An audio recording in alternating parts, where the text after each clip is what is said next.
आज बात cease fire वाली साजिश की। जब तेल रुकता है तो दुनिया की सांसें रुक जाती हैं। जब तेल के कुएं बंद होते हैं तो मुल्क बंद हो जाते हैं। जब एक्सपोर्ट रुकता है और इंपोर्ट रुक जाता है तो फिर बचता क्या है? सिर्फ हंगामा, केओस, खलफशार, महंगाई और तबाही। और ये तबाही आ रही है दुनिया के सबसे खतरनाक रास्ते 33 मील चौड़े स्ट्रेट ऑफ हॉर्मूज से।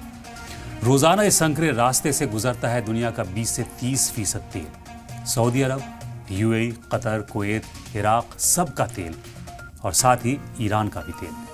लेकिन अब एक नया खेल शुरू हुआ है। डोनाल्ड ट्रंप का मैक्सिमम प्रेशर कैंपेन अब स्लो प्रेशर बन गया है, और वो भी सीज फायर की चाल के साथ। दुनिया शायद इस सीज फायर को अमेरिका की हार मान रही है, लेकिन ये अमेरिका की एक बेहद खतरनाक साजिश है।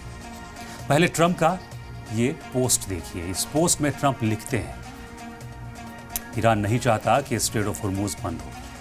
वो चाहता है कि ये खुला रहे ताकि वो हर रोज $500 मिलियन यानी 4200 करोड़ रुपए कमा सके। जिसका मतलब ये है कि अगर ये बंद होता है तो वो इतना ही नुकसान उठा रहे हैं। वो सिर्फ इसलिए इसे बंद करने की बात करते हैं क्योंकि मैंने इसकी पूरी तरह से घेराबंदी कर दी है, इसलिए वो सिर्फ अपनी साख बचाना चाहते हैं। 4 दिन पहले कुछ लोग मेरे पास आए और कहा, सर, ईरान फौरन स्ट्रेट ऑफ हॉर्मूज खोलना चाहता है, लेकिन अगर हम ऐसा करते हैं तो ईरान के साथ कभी कोई डील नहीं हो सकती जब तक कि हम उनके बाकी मुल्क को, उनके लीडर्स को के साथ उसे उड़ा न दें। ये ट्रंप का पोस्ट है। ट्रंप के इस पोस्ट का मतलब साफ है, ये सीज फायर एक चक्रव्यूह है, एक साजिश है। ट्रंप चाहते हैं कि ईरान की इकोनॉमी धीरे धीरे घुट घुट कर मरे। दरअसल ट्रंप की ये स्लो प्रेशर पॉलिसी का हिस्सा है। अब समझते हैं कि अमेरिका की इस नाकेबंदी से ईरान को कैसे नुकसान हो रहा है या नुकसान हो सकता है। 2018 में ट्रंप ने ईरान न्यूक्लियर डील से अमेरिका को अलग किया। मैक्सिमम प्रेशर सैंक्शंस लगाए। ईरान का तेल export 2.5 million barrels per day से गिरकर 1.5 मिलियन बैरल्स हो गया, यानी लगभग आधा रह गया। 2024 तक ईरान का ऑयल रेवेन्यू लगभग 60% घट चुका था।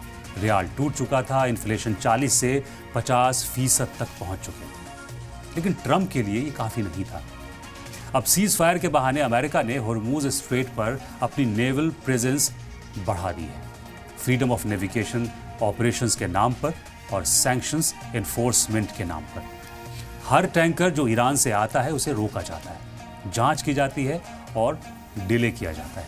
खबरें यह भी आई कि अमेरिका ने ईरान के जहाज को नुकसान भी पहुंचाया। सीज फायर का यह मतलब हमेशा वॉर खत्म होना नहीं होता है। कभी कभी ये टैक्टिकल पॉज भी होता है, अपनी पोजीशन मजबूत करने के लिए, रीपोजिशनिंग के लिए, जो इस वक्त अमेरिका कर रहा है।